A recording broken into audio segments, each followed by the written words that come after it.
मोदी की गॅरंटी म्हणून सोयाबीनचा प्रत्येक दाना ना दाना महाराष्ट्रात खरेदी केला जाईल आणि त्याला आधारभावापेक्षा म्हणजे 4,892 रुपयापेक्षा जास्त भाव मिळेल असं लोकसभा आणि विधानसभेच्या निवडणुकीच्या पार्श्वभूमीवर स्वतः अमित शाह साहेब आणि मोदी साहेबांनी महाराष्ट्रात येऊन सांगितलेलं होतं।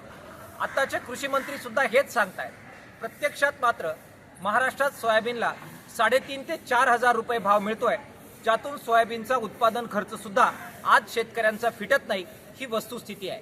खरेदी केंद्रासमोर गाड्यांच्या रांगा लागलेल्या आहेत। अनेक शेतकरी निम्म्यापेक्षा जास्त सोयाबीन शेतकऱ्यांकडे पडून असल्यामुळे सरकारी खरेदीची मागणी करतायत। सरकार मात्र केवळ घोषणा करतंय, पुरेशी यंत्रणा देत नाहीये। मुदती वाढवण्याची बद्दल कोणतेही निर्णय घेतले जात नाहीये, निधीची उपलब्धता होत नाहीये।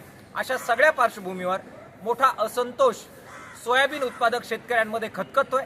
किसान सभा याबाबत इशारा देते की सरकारने या प्रश्नाबाबत तातडीने हस्तक्षेप करावा, मुदत वाढवावी, निधीची उपलब्धता करून द्यावी आणि सोयाबीन आधारभावापेक्षा जास्त किमतीनं खरेदी होईल यासाठी पावलं टाकावीत। ती त्यांनी जर टाकली नाही तर अनिवार्यरित्या किसान सभेला रणांगणात उतरावं लागेल। कृषी मंत्र्यांच्या दारात सोयाबीन ओतून आंदोलन करण्याचा इशारा या निमित्तानं आम्ही देतोय।